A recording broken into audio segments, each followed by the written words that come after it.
하나님의 말씀 마태복음 1장 19장입니다. 마태복음 1장 19절, 19절, 1장 19절. 말씀 읽기 전에 우리 강고 드리도록 하겠습니다. 오늘 금요 말씀 기도회부터 말씀과 찬양이 끝난 후에요. 우리 기도하게 될 때 기도에 방해되지 않도록 이제 나눔이나 인사는 조용히 이렇게 나가서 하도록 하겠습니다. 이제 앞으로 또 나눔과 인사할 수 있는 공간을 또 마련하도록 하겠습니다. 그래서 금요 말씀 기도회, 특별히 금요 말씀 기도회, 예전에 이제 금요 철야 예배라고 했죠. 그죠? 우리 말씀 기도회 시간을 통해서 이제 기도를 갈망하는 우리 성도들이 있어요. 그죠? 그래서 기도의 깊이가 더 깊어지고, 또 넓어지기를 축복합니다. 또, 우리가 또 기도에 익숙하지 못한 또 성도들도 있죠. 그죠? 이 시간을 통해서 성령님께서 우리의 입술에 기도의 문을 열어주게 하시고, 또 기도를 통해서 우리가 예전에 경험하지 못한 주님의 깊은 위로와 또 사랑을 경험하면서 믿음이 자라기를 축복하겠습니다. 그래서 먼저 우리가 기도할 때는 성경에서 중언부언 하지 말라고 말씀하신 것처럼 들은 말씀을 가지고 먼저 들은 말씀을 묵상하시고 기도를 하시고 또 기도를 하시다가 또 막히면 시편을 펴서 또 시편 한 장을 선택해서 한 절 읽고 그 한 절을 읊조리면서 또 기도를 하시면서 하시거나 아니면 여러분이 그 마음 가운데 즐겨 부르는 찬송이 있잖아요. 그 찬송의 가사를 또 묵상하시면서 또 읊조리면서 또 묵상하시며 기도하시면 됩니다. 그리고 또 읽고 싶은 성경 책이 있다면 읽고 싶은 성경을 읽으면서 기도하셔도 되고요. 그래서 기도는 물론 시간이 중요한 건 아닙니다. 하지만 기도의 습관을 우리가 길러야 돼요. 그래서 한 2년 동안 우리가 말씀에 집중을 했는데 이제는 그 말씀이 어떻게 일하는지를 기도해야지만이 우리가 알 수가 있거든요. 그래서 아이들도 독서 훈련 시킬 때 어떻게 합니까? 시간을 그거를 많이 읽든 그거를 이해하지 않든 이렇게 앉아서 읽게 하잖아요, 그죠? 네, 그 시간을 이렇게 투자하게 하잖아요. 그래서 우리의 기도도 이런 습관으로 또 우리의 영성이 성장하기를 주님께서 축복하기를 주님께 축복드립니다. 그래서 오늘 성령께서 기도하시는 성령님께서 역사하실 거예요. 오늘 여러분이 기도하실 때 성도님들 그 심령에 역사하셔서 기도 닫혔던 기도의 문이 활짝 열어주시고 기도 가운데 참된 기쁨과 또 주님과의 깊은 교제가 있기를 축복드리겠습니다. 그래서 설교 시간 좀 주셨어요. 그래서 10시, 11시 여러분이 한번 내가 얼마큼 기도할 수 있는지 한번 또 예전에 새벽 이불까지 가져서 막 자다가 기도하고 그랬잖아요. 그래서 정말 꿈속에서 또 하나님께서 만지시는 것을 경험하시기 바랍니다. 제가 새벽 예배를 끝나고 기도할 때 피곤하면 여기서 쓰러져 있다가 다시 일어나서 기도하고 그래요, 가끔. 그래서 어떤 성도님들 나중에 기도하러 왔다가 제 발을 보고 좀 이렇게 놀라신 분도 있었을 텐데 그렇게 한번 우리 장의자잖아요. 그러니까 좀 누워서 계시다가 또 일어나서 기도하고 또 피곤하면 잠옷일 바닥 따뜻합니다. 그래서 좀 주무시다가 기도하고 그래서 정말 만민이 기도한 집으로 또 우리 교회가 올해 또 많은 은혜를 누리기를 축복합니다. 자, 우리 본문 말씀 마태복음 1장 19절 말씀 한번 읽도록 하겠습니다. 자, 1장 19절 말씀 함께 읽습니다. 시작. 그의 남편 요셉은 의로운 사람이라 그를 드러내지 아니하고 가만히 끊고자 하여.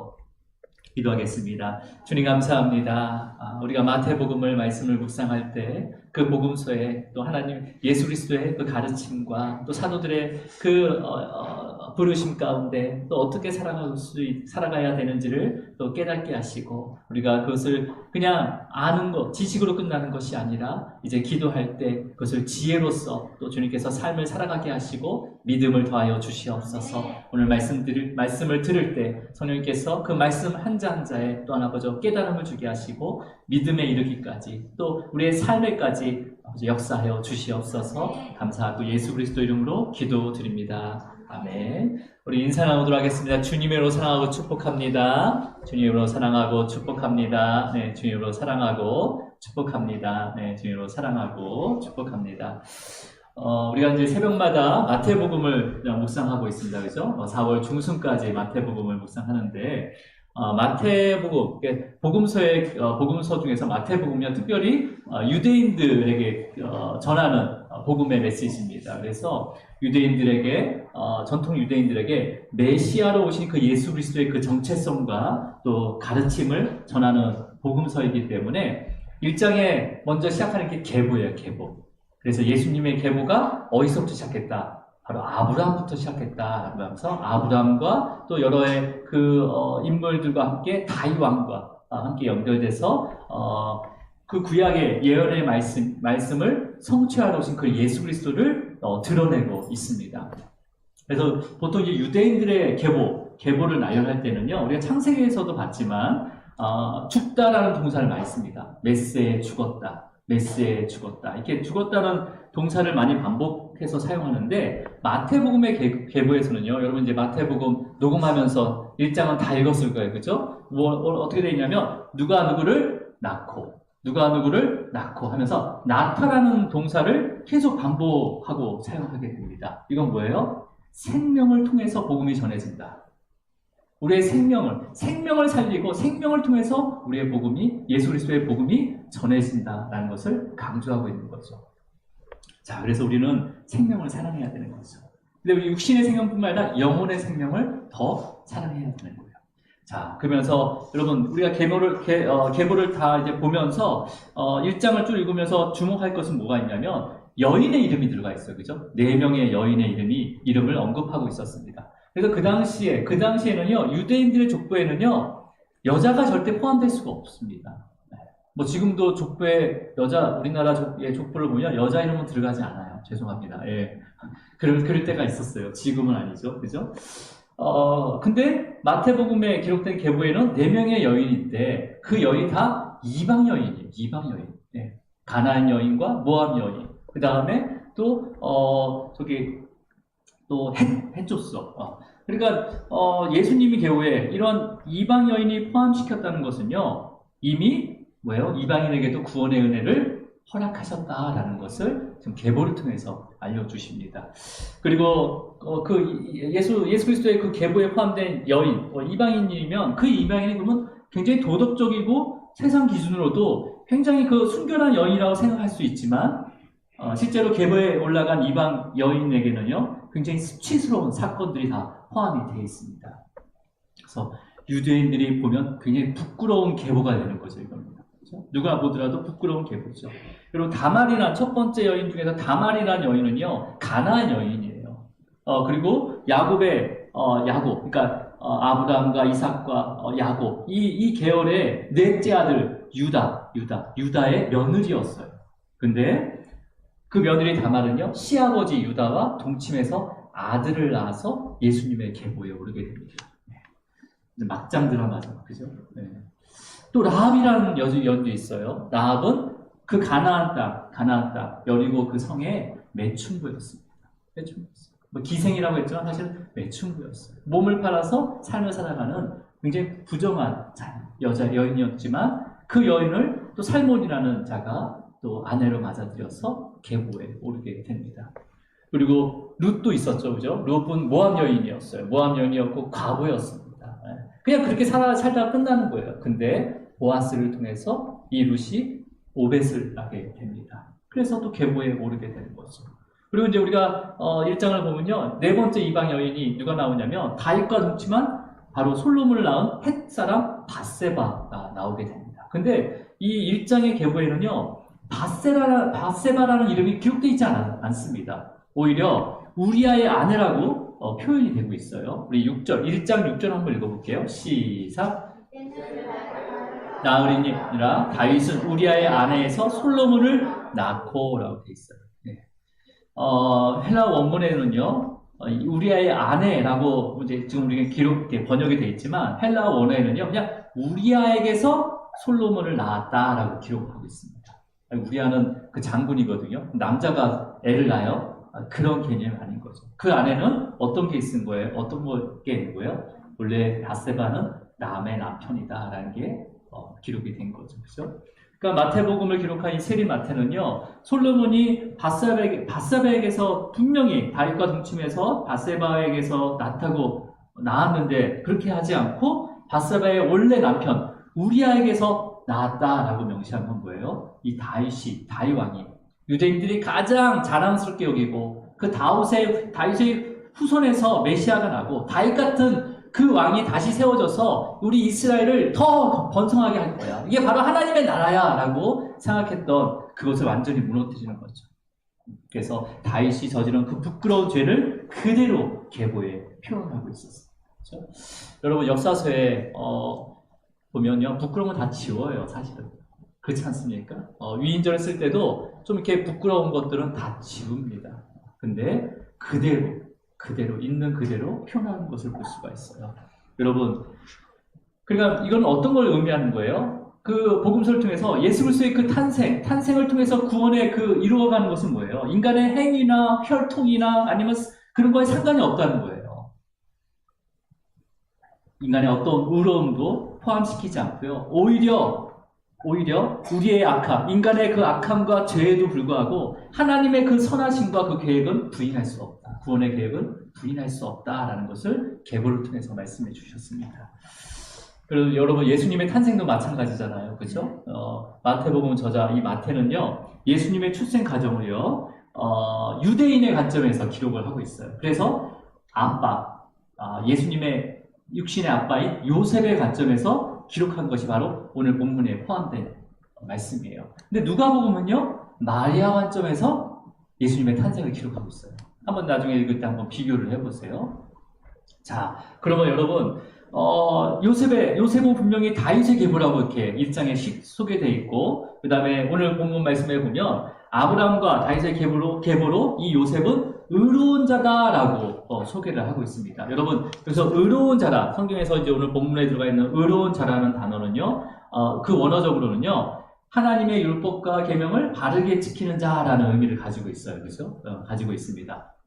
그런데 여러분 요셉이 이제 마리아와 정혼을 하고 이제 그 신부인 마리아를 데려오기 전에 이제 같이 살기 위해서 데려오기 전에 이미 마리아가 임신했다는 소식을 들었고 그 다음에 그것을 또 그것을 알 정도로 마리아의 상태를 알았어요.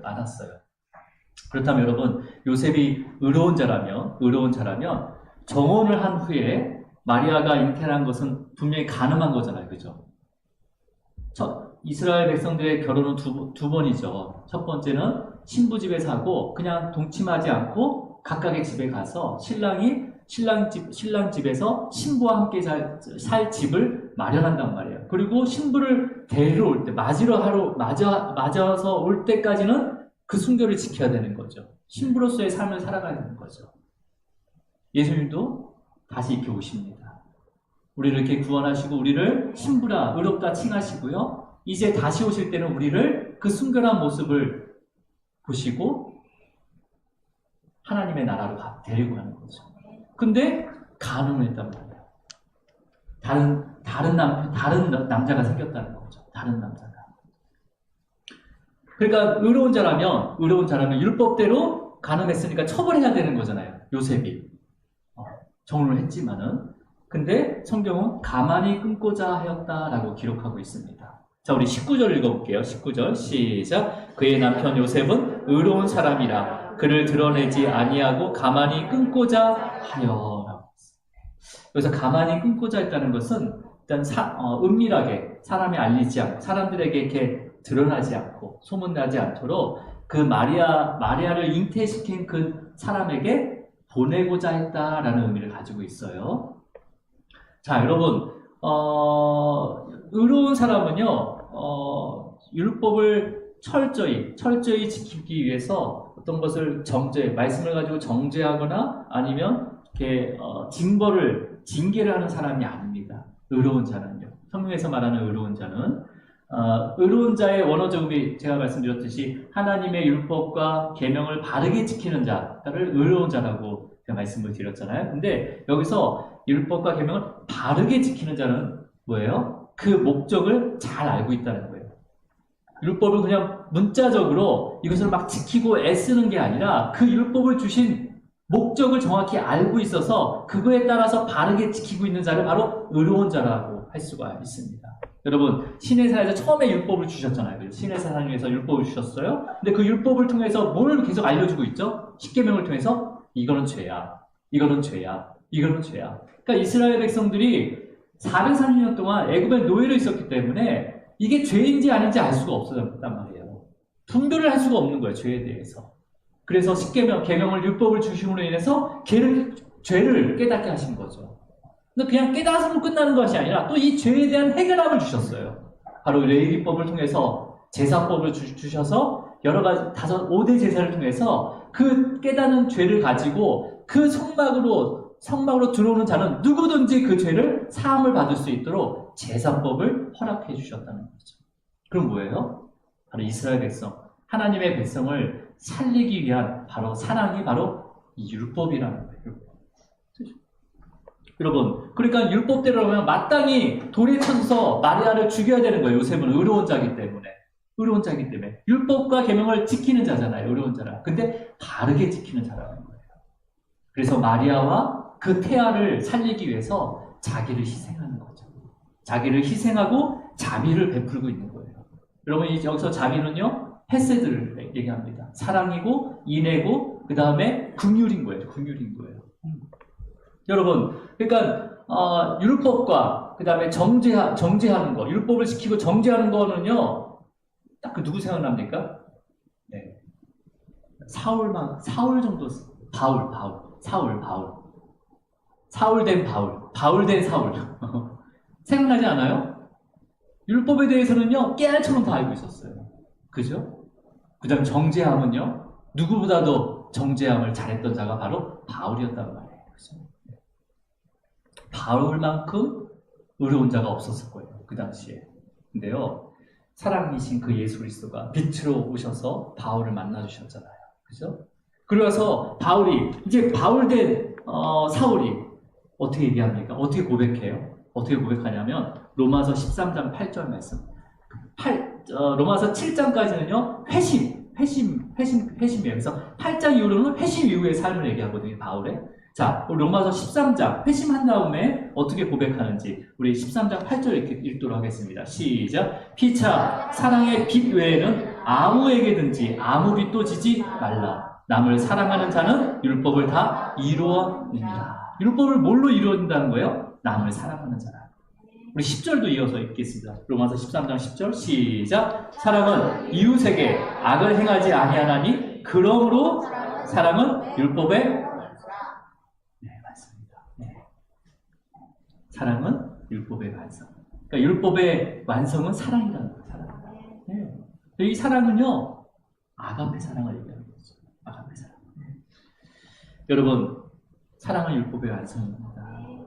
그래서 사랑의 빛만 치기 바랍니다. 물론 이미 은행에 빛 있는 건 어쩔 수가 없는 거고, 네. 앞으로는 사랑의 빛만 치기 바랍니다. 사랑. 이게 진짜 쉽지 않은 거예요. 네. 내가 사랑하고 싶으지만은 그 사랑할 수 없잖아요. 성령께서 역사해 주셔야죠. 네. 그런데 요셉이요, 마리아와 태아를 위해서 자기를 희생했어요. 사랑을 줬어요. 사랑으로 그 율법을 지키려고 했어요. 희생하면서. 근데 그래서 가만히 조용히 끊고자 했지만, 요셉의 마음은 두 마음이 있었다는 거예요. 두 마음.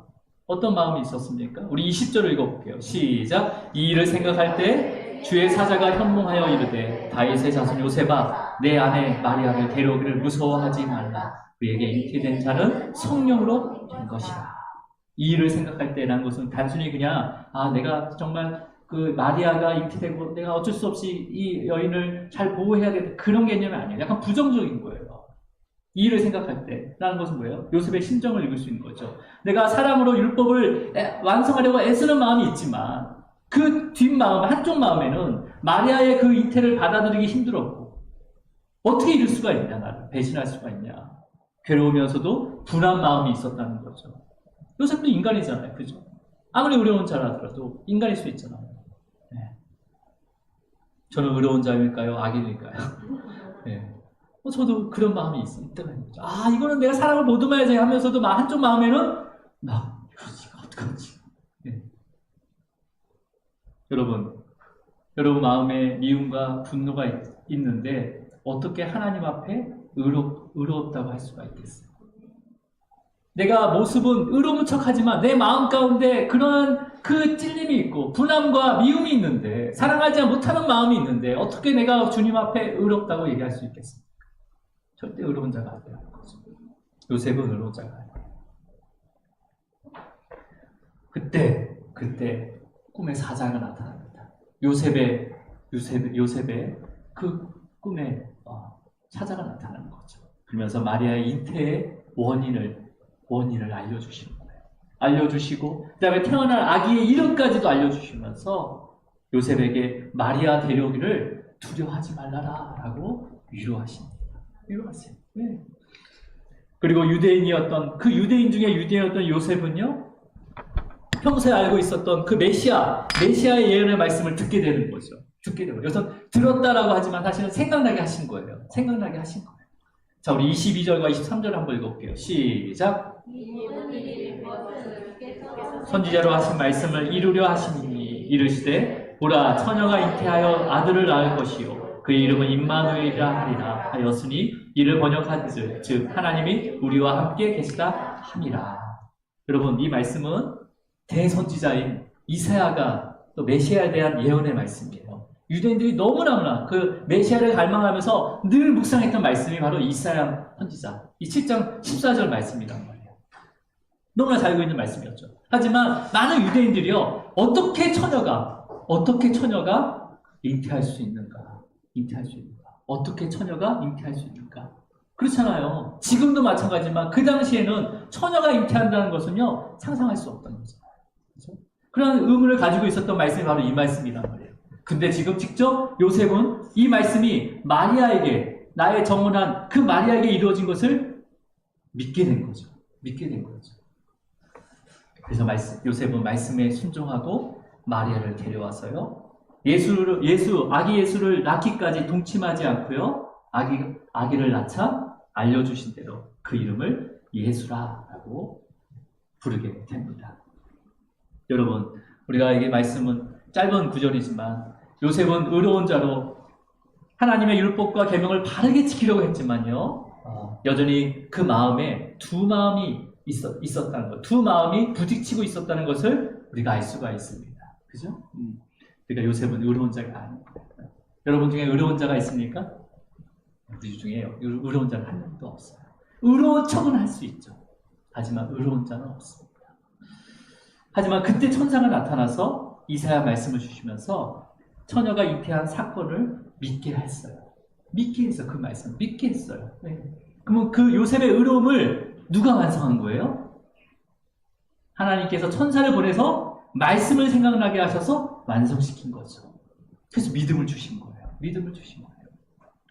여러분, 그러니까 하나님의 자녀된 성도들은요, 율법으로 사람을 정죄하는 자가 아니라 사랑으로 율법의 말씀을 완성하는 자입니다. 완성하는 자예요. 이 사랑의 완성을 바로 성령께서 믿음을 주셔서 완성하시는 거예요. 그렇다면 그냥 믿음을 주시는 걸까요? 그냥 믿음을 주실까요? 여러분, 요셉은요, 처음에 그 말씀을 바르게 지키고자 행하려고 애썼어요. 그때 천사가 나타나서 믿음을 더하여 주신 거예요. 막 믿음이 흔들리고 있었다는 거죠. 여러분, 바울이 회심하고 나서 은혜가 충만하잖아요. 하나님께서 나를 죄인 중에 죄인이었는데 나를 정말 의인으로 세워줬고 나의 모든 죄, 내가 깨닫지 못한 그 죄들을 돌이켜 세운 거잖아요. 그죠?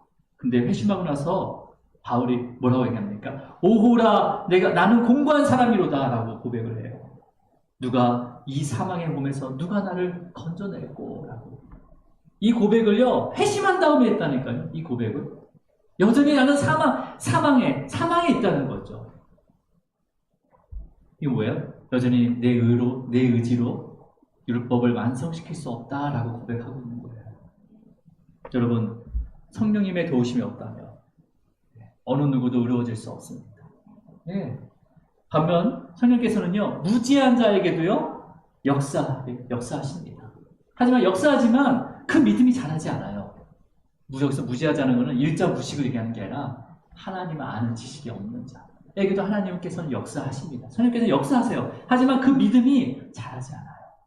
네. 그냥 현상으로 끝날 수가 있습니다. 그래서 무지한 자들은요, 항상 현상과 기적만 바라보게 돼 있어요. 믿음이 자라지 않습니다. 계속 그 현상을 찾아가는 거죠. 그러니까 소위 뭐냐, 계속 몰피를 맞으려고 하는 거죠. 그 기분을 느끼기 위해서. 여러분, 저와 여러분이 매일매일 말씀을 묵상하고 배우고 기억해야 되는 이유가 바로 여기 있는 거예요. 여기 있는 거예요. 네. 먼저 하나님의 말씀을요, 사랑으로 말씀을 묵상하면서 말씀을 알아가면서 그것을 사랑으로 행하려고 지키려고 힘쓸 때 성령께서 역사하십니다. 성령께서 역사하시면서 믿음을 자라게 하시고요, 우리의 사랑이 완전한 아가페의 사랑으로 완성시켜 주십니다. 그러니까 우리가 아무리 물론 연인끼리라도 부부끼리라도 사랑한다 해도 그 사랑은요, 조금만 섭섭함이 있거나 조금만 내 기준에 안 맞으면요, 그 사랑은 사랑이 아니죠. 미움으로 바뀌거나 증오로 바뀔 수가 있어요. 연인뿐만 아니라 또 관계 가운데 또 성도 간의 교제도 마찬가지. 오직 성령님께서 역사하셔야 됩니다. 네. 여러분, 오늘 성령님의 인도하심에 따라서 기도할 때요, 먼저 말씀을 깨닫는 지혜를 허락해달라고 기도하시기 바랍니다. 그리고 우리의 마음에 그 말씀을 한 자 한 자 기억할 수 있도록 깊게 새겨달라고. 깊게 새겨달라고. 그리고 우리의 연약한 믿음을 강하게 하시고, 또 나의 의로움이 아닌 주님의 의로움이 나에게 덮여질 수 있도록 간구하시기를 주님으로 축복합니다. 기도하시겠습니다.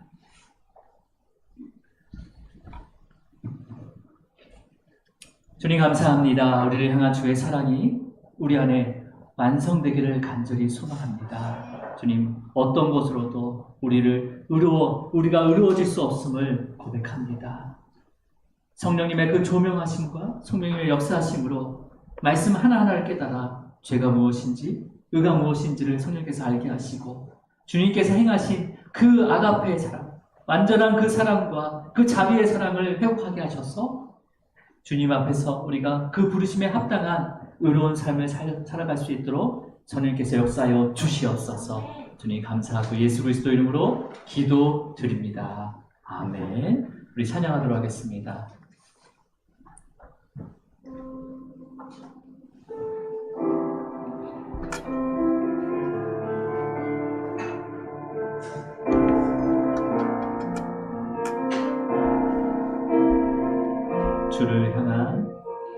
주를 향한 나의 사랑을 주께 고백하게 하소서. 아름다운 주의 그